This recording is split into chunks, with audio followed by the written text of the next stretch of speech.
Hello viewers, अध्याय 10 परिपूर्ण हो चुका है। आज हम सब लोग अध्याय 10 का पूरा समरी सारांश सुनेंगे। सुनते रहें, समझते रहें और मेरा YouTube channel subscribe, like, share करें बेल आइकन के साथ। ओम श्री गणेशाय नमः। ओम एम सरस्वत्यै नमः। ओम श्री सद्गुरुदेवेभ्यो नमः। श्री कृष्ण शरणम मम। अध्याय 10 जो है उसमें पूर्ण पुरुषोत्तम परमेश्वर जो बोलते हैं कि हे महाबाहु अर्जुन, मुझे सुनो, तुम मेरे प्रिय सखा हो और तुम्हारे हित में ऐसा ज्ञान प्रदान करूंगा कि जो अगाऊ जो भी आगे में जो भी मैंने समझाया है उस ज्ञान से वो श्रेष्ठ होगा। पराशर मुनि ने भगवान शब्द की व्याख्या इस तरह से की है कि जो सर्व शक्ति, यश, ऐश्वर्य, ज्ञान, सौंदर्य तथा त्याग, इस प्रकार के 6 ऐश्वर्यों से जो सर्वथा परिपूर्ण है वो ही भगवान यानी पूर्ण पुरुषोत्तम है। जब कृष्ण पृथ्वी पे यहाँ पे हाजिर थे तभी उन्होंने अपने 6 ऐश्वर्य को प्रदर्शित किया था और इसीलिए पराशर मुनि जैसे महर्षियों ने कृष्ण भगवान को पूर्ण पुरुषोत्तम के रूप में स्वीकार भी किया है। यहाँ पे वो बताते हैं कि मेरी उत्पत्ति को और उसकी ऐश्वर्य को ना तो देवगण जानते हैं ना तो महर्षि जानते हैं। भगवान कृष्ण ही परमेश्वर है, उससे महान कोई नहीं है। वही सर्व कारणों के आदि कारण है। देव तथा महान ऋषि भी कृष्ण को नहीं समझ सकते हैं, न भगवान का नाम और व्यक्ति को वो समझ सकते हैं। ऐसा यहाँ पे बताया है जो श्री कृष्ण भगवान खुद बता रहे हैं। मनुष्य में जो मोह रहित और समस्त पापों से मुक्त होता है, वही मुझे अजन्मा, अनादि तथा सर्व ग्रह मंडल का स्वामी जानते हैं, समझते हैं। ऐसा श्री कृष्ण भगवान बताते हैं। अध्याय 7 में बताया था कि मनुष्याणाम सहस्रेषु कश्चिद यतति सिद्धये। जो भी कोई मनुष्य है वो आध्यात्मिक साक्षात्कार के पद पर ऊंचा उठने के लिए प्रयत्नशील होता है। वो सब साधारण मनुष्य नहीं होते हैं। ऐसे करोड़ों सामान्य मनुष्यों से वो श्रेष्ठ हैं। वो करोड़ों मनुष्यों को जिनको आध्यात्मिक साक्षात्कार का ज्ञान नहीं है, उससे वो मनुष्य सबसे श्रेष्ठ है जो आध्यात्मिक साक्षात्कार का पद तक पहुंचने का प्रयत्न करता रहता है। ऐसा श्री कृष्ण भगवान आगे बताते हैं। उससे आगे ये भी बोल रहे हैं कि सभी जो जीव होते हैं उस अच्छा बुरा सभी गुण जो हैं कृष्ण के द्वारा ही उत्पन्न हुए हैं और उसमें अच्छा बुरा कुछ नहीं होता है। बुद्धि का अर्थ है कि सार और असार का विवेक की शक्ति होनी चाहिए और ज्ञान यानी चेतन, आत्मा तथा जड़ यानी पदार्थ की जो समझ होती है वो। देखिए, हम लोग कितना भी पढ़ाई कर लेते हैं परंतु उसमें जो सामान्य ज्ञान मिलता है वो जड़ पदार्थ के विषय होता है और यहाँ पे उस ज्ञान का स्वीकार नहीं किया जाता है। ज्ञान का अर्थ है चेतन आत्मा तथा भौतिक जो पदार्थ है उसके बीच वाला जो है अंतर समझना। असम्मोह का मतलब होता है कि संशयों में से मुक्ति होना। जब मनुष्य अनिश्चितता में नहीं रहता है और आध्यात्मिक तत्वज्ञान को समझ लेता है तब वो सभी प्रकार के संशय और मोह से मुक्त होता है। यहाँ पे श्री कृष्ण भगवान बताते हैं कि सब कुछ मैं ही हूँ, तो सभी प्रकार के संशय और मोह का त्याग करना चाहिए। भगवान आगे बताते हैं कि ब्रह्मांड की जो प्रजा का अनुवांशिक वर्णन कर रहे हैं उसमें ब्रह्मा परमेश्वर की शक्ति में से जन्म लिए हुए मूल जीवात्मा है। यहाँ पे सप्तर्षि और उनसे पूर्व 4 अन्य महर्षि और सभी मानव जाति के पूर्वज, मनु यानी मानव जाति के पूर्वज मेरे मन से ही उत्पन्न हुए हैं और विभिन्न लोक में निवास करने वाले सर्व जीव भी मेरे अंदर से आते हैं। ऐसा श्री कृष्ण भगवान बताते हैं।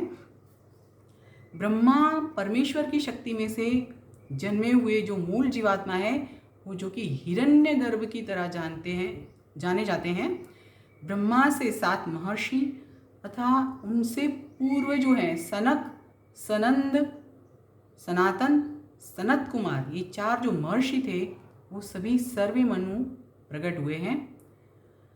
25 महर्षि समग्र ब्रह्मांड के जीवों के प्रजापति कहलाए हैं। असंख्य ब्रह्मांड है और हर एक ब्रह्मांड में असंख्य ग्रह हैं और हर एक ग्रह पे अनेक विविध प्रकार के जीव भी हैं। यहाँ पे एक बात है, पूर्ण पुरुषोत्तम परमेश्वर का जो ज्ञान है वो ही आध्यात्मिक सिद्धि जो है उसका सर्वोच्च शिखर है। और मनुष्य जहाँ तक परमेश्वर के विविध ऐश्वर्यों के प्रति दृढ़ विश्वास नहीं रखता है तब तक वो भक्ति परायण नहीं हो सकता है। सामान्य जन ये जानते हैं कि ईश्वर महान है, परंतु ये नहीं जानते हैं कि ईश्वर महान कैसे हैं। श्री कृष्ण भगवान बताते हैं, जो मनुष्य मेरे ऐश्वर्य तथा योग के लिए सही में दृढ़ विश्वास रखता है वो ही मेरी अनन्य भक्ति में संलग्न होता है, उसमें लेश मात्र शंका नहीं है। मैं ही समस्त दिव्य तथा भौतिक विश्वों का कारण हूँ। हर एक वस्तु मेरे में से ही उद्भव होती है। जो बुद्धिमान मनुष्य ये सब बातें अच्छी तरह से समझता है वो मेरी ही प्रेम भक्ति में अपने आप को डुबोया रहता है और सर्वथा अंतःकरण पूर्वक मेरी ही पूजा करता रहता है, मेरा ही भजन करता रहता है। ऐसा ही मनुष्य दिव्य तथा भौतिक जगतों की जो सर्व वस्तु क्या है उसका मूल श्री कृष्ण है और उसका पूर्ण ज्ञान प्राप्त होने से भगवत भक्ति में दृढ़ता पूर्वक वो स्थिर हो जाता है। यहाँ पे मेरे जो शुद्ध भक्त हैं उनके विचार जो है मेरे में निमग्न रहते हैं, ऐसा श्री कृष्ण भगवान ने बताया है। उनका जीवन पूर्ण तरीके से मेरे ही सेवा में समर्पित रहता है और वो सभी को परस्पर अपने जितने भी लोग हैं परस्पर ज्ञान देकर, बोध देकर मेरे ही बारे में बात करके परम संतोष का आनंद लेते हैं। यहाँ पे जो शुद्ध भक्तों का लक्षण का उल्लेख किया है वो सब निरंतर भगवान की दिव्य प्रेममय भक्ति में निमग्न रहते हैं और उनका जो चित्त है कृष्ण के चरण कमल में ही डूबा हुआ रहता है। जो मनुष्य मेरी प्रेम पूर्वक सेवा करने में सतत समर्पित रहता है उनको मैं ऐसा ज्ञान देता हूँ कि जो मुझे प्राप्त कर सके। भक्तों के ऊपर विशेष कृपा करने के लिए उनके हृदय में निवास करने वाला मैं ज्ञान रूपी प्रकाशमान दीपक से उनके अज्ञान जन्य अंधकार को मैं दूर करता हूँ।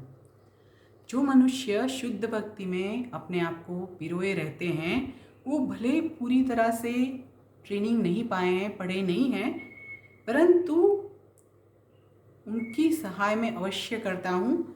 चाहे वो वैदिक सिद्धांतों का पर्याप्त ज्ञान नहीं रखते हो या नहीं पढ़े हो, बट मैं उनकी सेवा को एक्सेप्ट करके उनकी सहाय अवश्य करता हूँ। फिर अर्जुन जब बोलते हैं कि आप तो पूर्ण पुरुषोत्तम परमेश्वर, परम धाम, परम पवित्र, परम सत्य हो, आप सनातन हो, दिव्य हो, आदि पुरुष हो, अजन्मा हो तथा महानतम हो। नारद, असित, देवल और व्यास जैसे सर्व ऋषि आपके लिए ये सत्य का समर्थन करते हैं जो कि आप मुझे स्वयं बता रहे हो। तब श्री कृष्ण भगवान को ये जब बात दोनों श्लोक में बताई गई है, भगवान आधुनिक तत्वचिंतक को एक तर्क देते हैं, एक मौका देते हैं। ये यहाँ पे स्पष्ट हुआ है कि परमेश्वर व्यक्तिगत जीव से भिन्न है। ये अध्याय में से जो ये सब श्लोक सुना, श्री कृष्ण भगवान ने जब ये सब बताया तब अर्जुन का जो संशय था उसका निवारण हो गया और उसने भी कृष्ण भगवान का पूर्ण पुरुषोत्तम परमेश्वर है ऐसा स्वीकार किया और उसने बोल दिया कि आप ही परम ब्रह्म हो, आप ही पूर्ण पुरुषोत्तम परमेश्वर हो। श्री कृष्ण भगवान के लिए वो बोलता है कि आपने मुझे जो सब कुछ कहा है वो सर्वथा सच है ऐसा मानकर मैं स्वीकार करता हूँ। हे प्रभु, ना तो देव और ना तो दानव आपके स्वरूप को जानने के लिए समर्थ है। हे पुरुषोत्तम, हे सर्व के उद्भव स्थान, हे समस्त जीवों के स्वामी, हे देवों के देव, हे विश्व के स्वामी, एकमात्र आप ही अपनी अंतरंग शक्ति से अपने आप को जानते हो। परमेश्वर कृष्ण ऐसे ही मनुष्य को जान सकता है जो कि अर्जुन तथा उसके अनुयायी की तरह जैसे भक्तिमय सेवा के द्वारा भगवान से संबंध रखते हैं। जैसे आप सर्वलोक में व्यापित हो, आपके दैवी ऐश्वर्यों के लिए कृपा करके मुझे बताइए। ऐसा जब अर्जुन बताता है कि अर्जुन पूर्ण पुरुषोत्तम परमेश्वर कृष्ण को ऐसे पूछता है, क्योंकि वो उनके ज्ञान से पहले ही संतुष्ट हो चुका है। हे कृष्ण, हे परम योगी, मैं किस तरह से आपका सतत चिंतन करता रहूं, किस तरह से आपको जान सकता हूं। हे पूर्ण पुरुषोत्तम परमेश्वर, आपका स्मरण किस किस रूपों से मैं कर सकता हूं।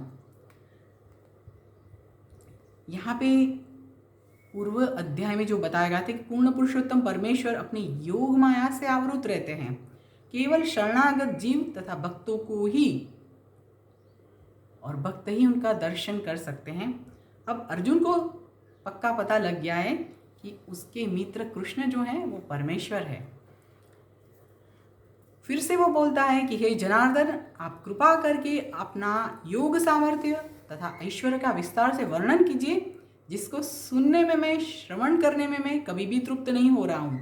और जैसे मैं आपको ज़्यादा सुनता हूँ, ऐसे ही आपके शब्द रूपी अमृत को ज़्यादा से ज़्यादा आस्वादन करना चाहता हूँ। यहाँ पे श्री कृष्ण भगवान अर्जुन को जवाब देते हैं, अब मैं मेरे मुख्य वैभव युक्त रूपों का वर्णन बताता हूँ, क्योंकि अर्जुन, मेरा ऐश्वर्य तो अपार है, उसका ताग, उसकी सीमा का कोई अंत नहीं है। जीवात्मा की इंद्रियां मर्यादित होती है। हे अर्जुन, हे गुणाकेश, मैं जीव मात्र के हृदय में स्थित परमात्मा हूँ और मैं ही समस्त जीवों का आदि, मध्य तथा अंत हूँ। इस श्लोक में अर्जुन को गुणाकेश इसलिए बताया गया है कि निंद्रा रूपी अंधकार पर जिसने विजय पा लिया है। जो मनुष्य अज्ञान रूपी अंधकार में सोते रहते हैं, वो आध्यात्मिकता के पथ पर आगे नहीं बढ़ सकते हैं, और वो लोग ये नहीं समझ सकते हैं कि भगवान किस किस तरह से इस लोक में और वैकुंठ लोक में प्रकट हुए हैं। कृष्ण भगवान आगे बताते हैं कि आदित्यों में मैं विष्णु हूँ, ज्योतियों में मैं तेजस्वी सूर्य हूँ, मरुतों में मैं मरीचि हूँ और नक्षत्रों में मैं चंद्र हूँ। वेदों में सामवेद हूँ, देवों में स्वर्ग का राजा इंद्र हूँ, इंद्रियों में मैं मन हूँ, समस्त जीवों में रही हुई प्राण शक्ति चेतना भी मैं ही हूँ। मैं सर्वरुद्रों में शिवजी हूँ, यक्ष और राक्षसों में धनपति कुबेर हूँ, वसुओं में मैं अग्नि हूँ और सभी पर्वतों में मेरु मैं ही हूँ। हे अर्जुन, पुरोहितों में मैं बृहस्पति हूँ, सेना नायकों में मैं कार्तिकेय हूँ, जलाशयों में मैं समुद्र हूँ, मैं महर्षियों में भृगु हूँ, वाणी में दिव्य ओंकार हूँ, सर्व यज्ञों में पवित्र नामों का जाप मैं हूँ और सर्व स्थावरों में हिमालय भी मैं ही हूँ, सर्व वृक्षों में अश्वत्थ का वृक्ष भी मैं हूँ, देवर्षियों में नारद हूँ, गंधर्वों में चित्ररथ और सिद्ध पुरुषों में कपिल मुनि मैं ही हूँ। अश्वों में मुझे उच्च श्रवा समझो, जो कि अमृत के लिए हुए समुद्र मंथन के समय में उत्पन्न हुआ था। गजराजों में मैं ऐरावत हूँ, मनुष्यों में मैं राजा हूँ, शस्त्रों में मैं वज्र हूँ और गायों में मैं सुरभि हूँ, प्रजोत्पत्ति के कारणों में मैं प्रेम का देव कामदेव भी हूँ तथा सर्पों में मैं वासुकी ही हूँ। अनेक फन वाले नागों में मैं अनंत हूँ, जलचरों में मैं वरुण देव हूँ, दिवंगत पितृओं में मैं अरिमा हूँ और नियमों का प्रवर्तन करने वाले नियामकों में मैं मृत्युदेव यमराज हूँ। दैत्य असुरों में मैं भक्तराज प्रहलाद हूँ, दमन करने वालों में मैं काल हूँ, पशुओं में मैं सिंह हूँ, पक्षियों में मैं गरुड़ हूँ, पवित्र करने वालों में मैं वायु हूँ, शस्त्र धारण करने वालों में मैं राम हूँ, मछलियों में मैं मगरमच्छ हूँ और बहती नदी में गंगा मैं ही हूँ। हे अर्जुन, समग्र सर्जनों का आदि, मध्य तथा अंत मैं ही हूँ। सर्व जो हैं सर्व विद्याओं में अध्यात्म विद्या मैं ही हूँ और तर्क शास्त्रियों में निर्णायक सत्य भी मैं ही हूँ। अक्षरों में अकार, समासों में द्वंद्व समास, शाश्वत काल भी मैं ही हूँ और सृष्टाओं में ब्रह्मा भी मैं ही हूँ। मैं ही सर्वपक्षी मृत्यु हूँ और भावी में होने वाले और उत्पन्न करने वाला मैं ही हूँ। स्त्रियों में मैं कीर्ति हूँ, लक्ष्मी हूँ, वाणी हूँ, स्मृति हूँ, बुद्धि हूँ, द्रुति हूँ तथा क्षमा भी मैं ही हूँ। कीर्ति, लक्ष्मी, वाणी, स्मृति, बुद्धि, द्रुति तथा क्षमा, ये 7 ऐश्वर्य यहाँ पे स्त्री जाति के गिने गए हैं। जो कोई भी मनुष्य ये थोड़ा भी अपने आप में रखता हो तो वो यशस्वी बनता है। श्री कृष्ण भगवान आगे बता रहे हैं, सामवेद के मंत्रों में मैं बृहत्साम हूँ, सर्व छंदों में मैं गायत्री हूँ, मास महीनाओं में मैं मार्गशीर्ष हूँ। जब से मार्गशीर्ष मास चालू हुआ है तब से मैं आपको बोल रही हूँ कि आप शिव पुराण, भागवत पुराण और भगवत गीता सुनिए।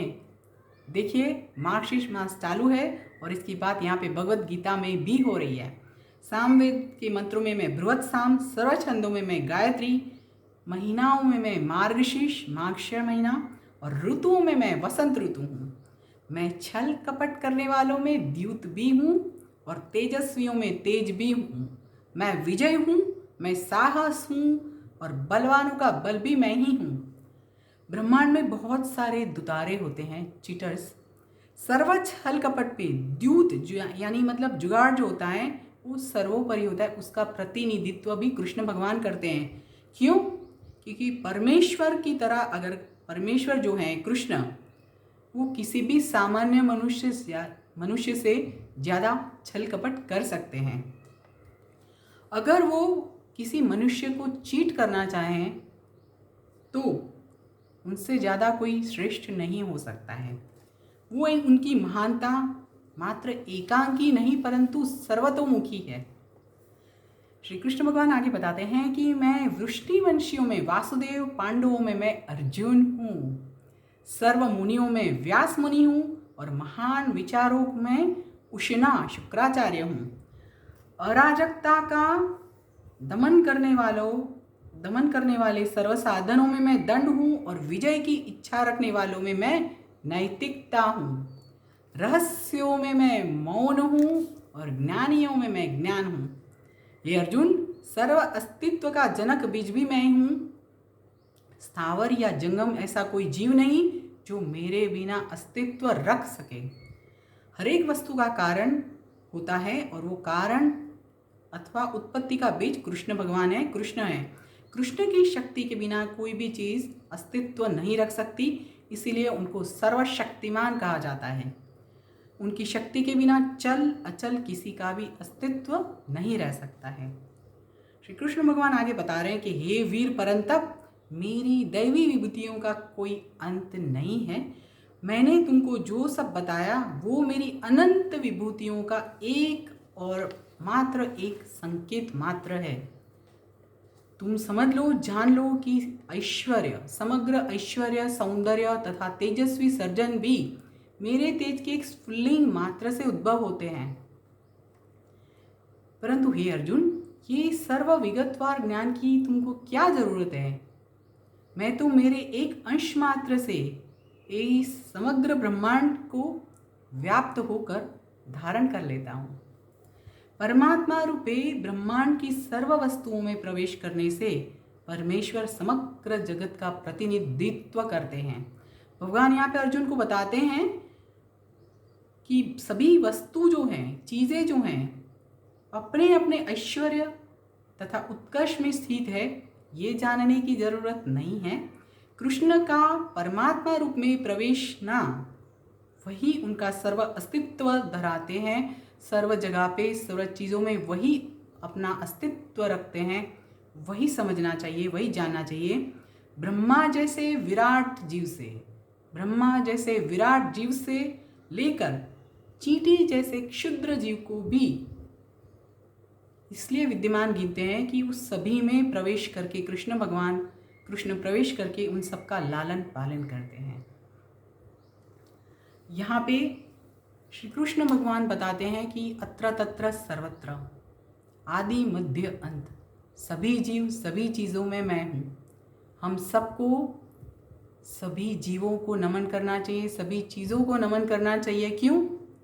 क्योंकि सब में श्री कृष्ण है और हम श्री कृष्ण भगवान को अगर मानते हैं तो हमको किसी से भी नफरत नहीं करनी चाहिए। यहाँ पे हम लोग अध्याय 10 जो है परिपूर्ण कर रहे हैं और कल से हम लोग सुनेंगे अध्याय 11। अध्याय 10 जो यहाँ पे परिपूर्ण हुआ है, आप सब लोग ज़्यादा से ज़्यादा उसे सुने, समझें और मेरा YouTube channel subscribe, like, share करें बेल आइकन के साथ। कल से सुनेंगे अध्याय 11। अभी आप सबको मेरी ओर से जय श्री कृष्ण।